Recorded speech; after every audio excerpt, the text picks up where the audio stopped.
Հələ փորձեմ տեսնեմ կստացվի։ Ձեզ կարգի հրավիրեք։ Ընդհանրապես ձեր ցուցամատը ձեզ պահեք եւ նշանակեք այս նշանակության։ Ինչ է նշանակում падգամավորը հաստա իրեն ցուցամատով մատ թափ տակ։ Սա իր երկրի բարձրագույն օրենսդիր իշխանությունն է։ Եթե շարունակեք ձեզ այդպես պահեք, ես ձեզ խոստանում եմ, որ ամեն անգամ այստեղ գալուց հետո հոգեբանի օգնության կարիք եք ունենալու։ Մի հատ էլ իսկ падգամավորին ասում է իրավաբանությունը գիտես ինչ է ասում, անկախ դրանից դու դա հասկանում ես, չես հասկանում, անուն ազգանուն։ Ես ձեր նմաններին հասկանալու տեսության եւ պրակտիկա կարող եմ դասավանդել։ Սա հաշվի առեք։ Եթե հասկացաք իմ ասածը շատ լավ, եթե չհասկացաք, ուրեմն խորացված դասընթացների անհրաժեշտություն ունեք։ Չէ, չստացվեց, պարոն Ղազարյան։ Մեջ բերում է ազգային ժողովի падգամավոր Նիկոլ Փաշինյանի 2015 թվականի հունիսի 8-ի ելույթից էր։ Արզում է, որ այդ ժամանակ նա լինելով ընդամենը Իջևանի թիվ 1 դպրոցի շրջանավարտ բավարար պատկերացում ուներ ազգային ժողովի, նրա նշանակության, падգամավորի կարգավիճակի, այս ամբիոնից ազգային ժողով եկած ցանկացած հյուրի կարգավիճակի մասին։ Փաստորեն ամեն ինչ շարքից դուրս է եկել, կրթվել է նորաձև ծրագրին մասնակցությունից եւ կառավարման ակադեմիայում վերապատրաստման դասընթացների անցնելուց հետո դրանով իսկ նսեմացնելով կառավարման ակադեմիայի խորհրդի նախագահի բազմամյա դասախոսի հեղինակությունը։ Իսկ եկել է վարչապետը, որ հələ պարզ չի, ինքը երկրորդ անգամ ստեղ գալու հնարավորություն պիտի ունենա, թե չէ, որովհետև այդ պահին դեռ կառավարության ծրագրին հավանություն չէր արժանացել, իսկ հավանություն չարժանացնել նշանակում է հեռացնել վարչապետին զբաղեցած պաշտոնը։ Ինքը արդեն որոշում է հաջորդ գալուց ով պիտի դահլիճում լինի, ով պիտի միջանցքում լինի, զարմանալի է միջանցքում, այլ ոչ թե ճաշարանում։ Հրահանգներ է տալի, ասում է, ասել եմ կզսնելու եմ, ուրեմն կզսնելու եմ։ Ես զարմանում եմ, ասենք մարդու փորը ինչքան պետք է ցավա, որ այդ ժամանակ դիտողություն չանի։ Եվ ասի չի կարելի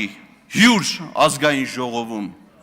ազգային ժողովի ամբիոնից նման խոսույթ առհասարակ հնչեցնել։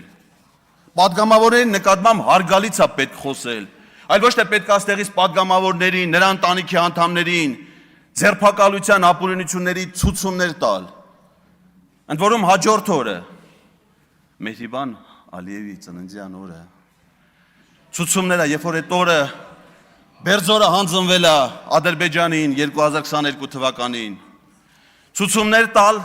ազատազրկելու ազատության մեջ գտնվող Արցախի միակ նախագահին, քննչական կոմիտե հրավիրելու նախկին նախագահներին, որոնք իրենց վաստակն են ունեցել եւ Արցախի հերոսի կոչմանն են արժանացել։ Ես մի բան ասեմ, Արցախի ռազմաքաղաքական ղեկավարության գործով կա անջատված մաս, որով վարույթը շարունակվում է։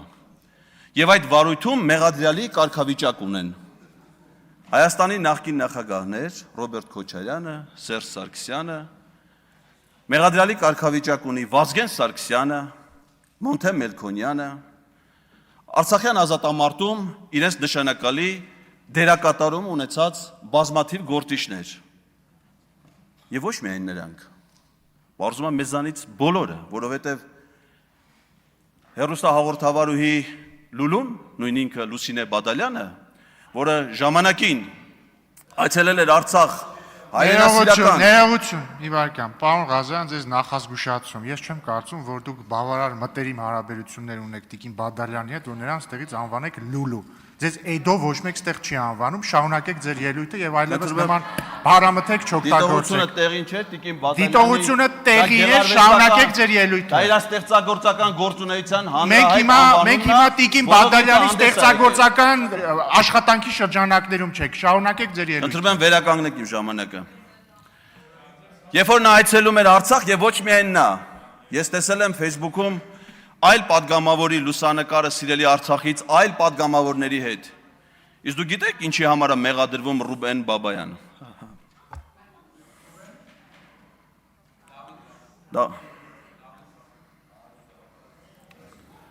մեր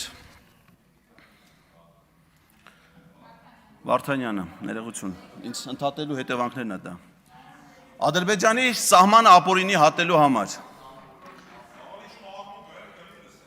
Խանգարում են ինձ։ Կլինի, մի խանգարեք պարոն Ղազարյանին։ Շարունակեք։ Ադրբեջանի սահմանը ապօրինի հատելու համար։ Գիտեք ինչի համար է մեղադրվում Արցախի ռազմաքաղաքական ղեկավարությունը։ Արցախի պաշտպանության բանակը որպես ապօրինի ռազմական ահաբեկչական կառույց ստեղծելու եւ ղեկավարելու համար։ Որ մեկի չի վերաբերվում այդ մեղադրանքները։ Նիկոլ Փաշինյանին չի վերաբերվում այդ մեղադրանքները։ Պարզվում է, որ վերաբերվում է։ Եվ միգուցե ինքը ազատություն է ստացել Ադրբեջանի գլխավոր դատախազից այլ գործողությունների համար, որովհետև մենք այդպես էլ չգիտենք, թե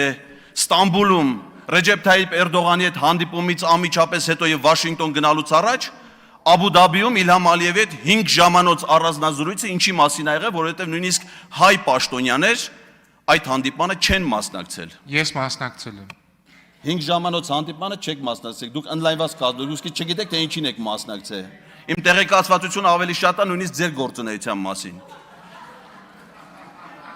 Իսկ թե ինչ ա եղել այդ հանդիպման բովանդակությունը, դա արդեն գաղտնազերծված է։ Դա արտացոլված է կառավարության այն գործունեության ծրագրում, որին որ դուք միասնաբար կողմ եք քվեարկել։ Անտեղի ձեր վրա վերցնելով մի պատասխանատվություն, որի հետևանքների մասին կարծում եմ դեռ պետք է երկար մտածել։ Ինչ վերաբերվում է մեր կոնկրետ, ես իհարկե այս թեմայով դեռ կարծում եմ բավարար ժամանակ կունենամ առանձին դետալային խոսելու։ Ինչ վերաբերվում է կոնկրետ մեր հանձնաժողովի իրավասության ոլորտին։ Մենք այստեղից լսեցինք Թախծոտ գյուղապետի պատմությունը։ Ինչի մասին էր այդ պատմությունը, որ գյուղապետը ընտրական գործընթացում հանդիպել է բազմաթիվ ապօրինությունների, ընտրակաշարքի դեպքի, վարչական ռեսուրսի չարաշահման դեպքի, անարդարությունների, որոնք տեղի են ունեցել մինչև 18 թվականը։ Եվ ինչ էր տեղի ունեցել այդ գյուղապետի ընտրության արդյունքում։ Նա ընտրվել էր գյուղապետ։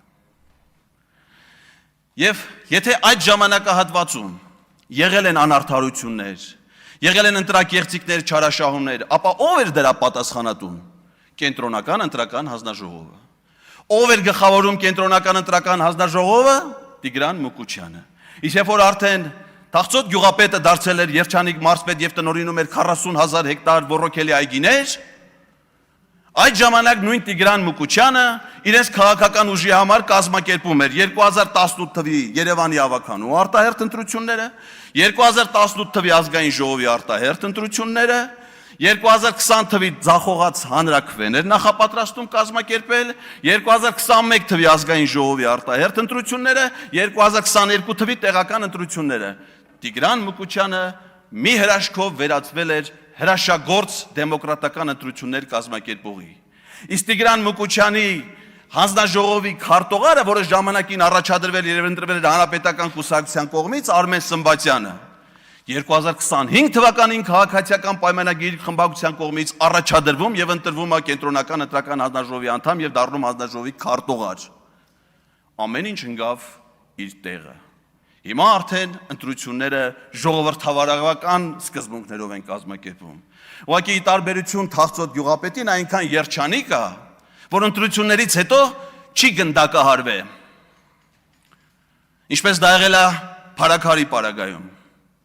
Նա այնքան երջանիկ է, որ ընտրություններից հետո չի ձերբակալվել, ինչպես եղել է գրեթե բոլոր այլ պարագաներում։ Իսկ մինչև 18 թիվը շատ են եղել ընտրություններ, որտեղ ընդդիմադիր ուժերն են հաղթել։ Ես մարզպետ եմ եղել, իմ պաշտոնավարման շրջանում Եղեգնաձորի քաղաքապետ ընտրվել է ընդդիմադիր գործիչը, որի աջակիցը նաև պարոն Բագրատյանն էր։ Եվ նա մինչև հիմա Եղեգնաձորի քաղաքապետն է, որը հաղթել է նաև ՔՊ-ի տեխնացուներին, բայց մի տարբերությամբ, որ անցնում է բազմաթիվ քրեական գործերով։ Այդպիսի հետապնդումներով, այդպիսի ապօրինություններով ձեզ չի հաջողվելու առաջ գնալ։ Դրա համար ենք մենք այստեղ։ Խափանվելու է Ալիևի բոլոր ծրագրերը։ Մենք թույլ չենք տալու համարակալել մեր երկիրը 3-ի, 3 դրոպ 1-ի, 4-ի, 4-ից հանած 3-ի։ Մենք ունենք մեկ պետություն, որի անունն է Հայաստանի Հանրապետություն։